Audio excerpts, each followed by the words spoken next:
I remember the morning it all started quiet. Just me, a cup of coffee, and the hum of cicadas rolling off the fields. Then came that sharp metallic clank, like steel on steel, and when I stepped out to the end of the gravel drive, my heart just about stopped.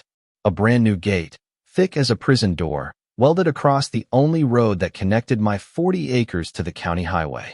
The padlock shined in the morning light, and behind it stood 3 SUVs parked like they owned the place, with a little group of board members watching me like generals who thought they'd just won a war. That was the day I realized the Homeowners Association wasn't playing games anymore. They wanted me boxed in, and they were going to use every trick in the book to make it happen. Now, let me tell you, I've dealt with fire before, both the real kind and the kind that burns in folks' eyes when they think they can push you around. Back when I was still pulling shifts at the firehouse, I learned quick you don't always fight fire with fire, you fight it with strategy. Same thing with people like this. And as I stood there staring at that gate, I told myself, all right, you picked the wrong man. I'm not cutting through your lock. I'm not giving you the satisfaction. I'm going to make you choke on your own scheme. The president of the HOA name was Miranda Crossgame, strolling up in her heels, clipboard in hand, like she was running some kind of corporate takeover. She had this smile that never touched her eyes. Mr. Walker, she said, as of last night, the Willow Creek Association purchased the parcel at the mouth of this drive. Technically, it's not your entrance anymore. From now on, any access across this land requires approval, permits, and of course, association fees. I swear she said it like she was handing me a utility bill, not cutting off my lifeline. I looked her dead in the face and said, Lady, I've been driving this road since I could reach the pedals. You're not about to tell me I can't get to my own home. She shrugged, smirked, and told me, then I guess we'll see you in court. And just like that, she turned, heels clicking, while her board scribbled notes like they were building a case. That was just the opening salvo. For weeks, they buried me in notices, first about the unauthorized livestock structures out back, then about the unsightly woodpile stacked near the barn, then photos of my tractor parked at the wrong angle. I swear, they must have had drones up there every morning, snapping shots and sending me citations like confetti. Most folks in the neighborhood just muttered, nobody ever beats the HOA. And they looked at me with that pity, like I was just the next guy getting chewed up. But see, I wasn't alone. I had Marcus, old friend, sharp as a tack, runs a little brokerage in town. He's one of those guys who reads deeds and maps like bedtime stories. I brought him the stack of papers I'd kept since my grandfather's day. He sat there, flipping through, eyebrows climbing higher with each page. Then he tapped one line with his pen and grinned. Jake, you ever notice this? It was a forgotten strip, a thin sliver of land that wrapped behind the subdivision like some kind of afterthought.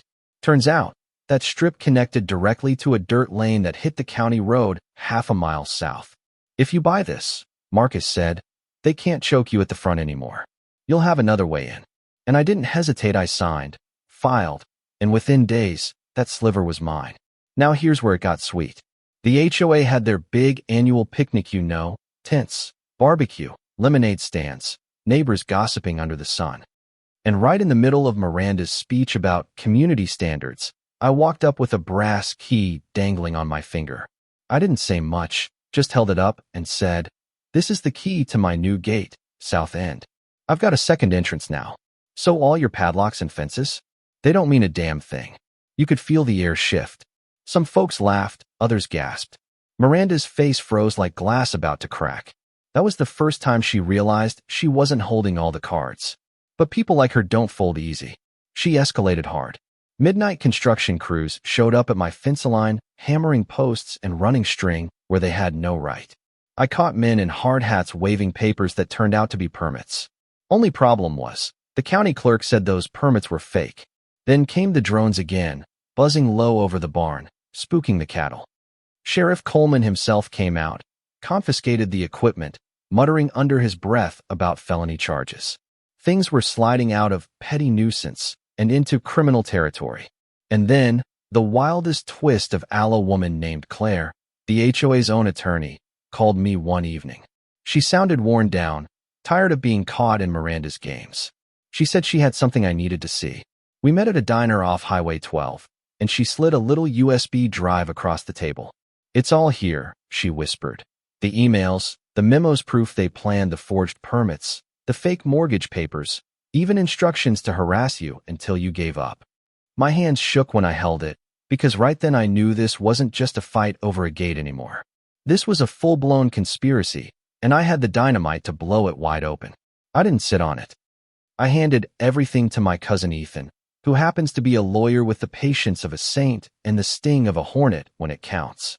He built a case so airtight you could feel the pressure building like a storm.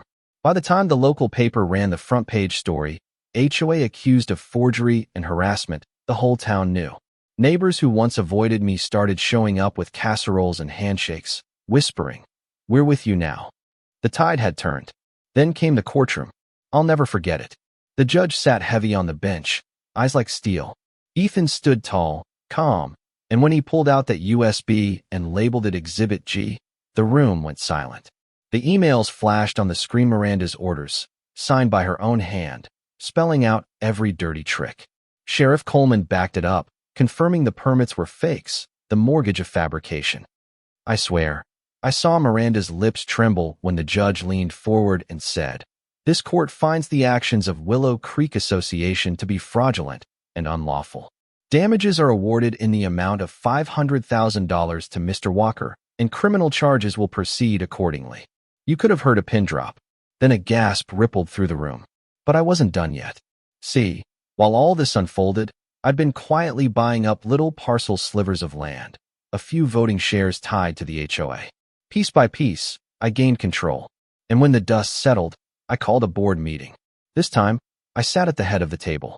I looked each of them in the eye and said, "You abused your power, you harassed your neighbors, and you forgot what community means. You're fired."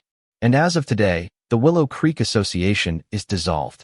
The gavel of that announcement felt sweeter than the judge's. The tyranny was over. The final moment still plays in my mind like a scene from a movie.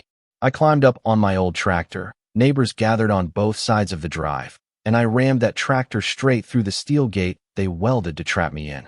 The metal crumpled, sparks flew, and the crowd cheered like it was the 4th of July. For the first time in months, I felt the air open around me, free and clean, no more invisible chains.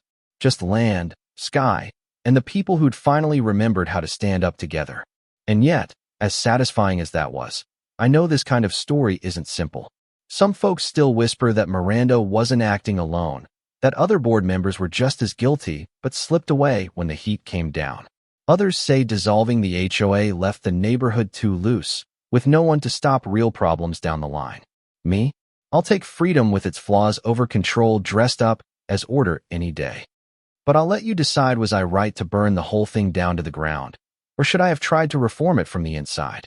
Drop your thoughts in the comments. Tell me what you would have done if your driveway got welded shut, and whether justice here was served or if it went too far.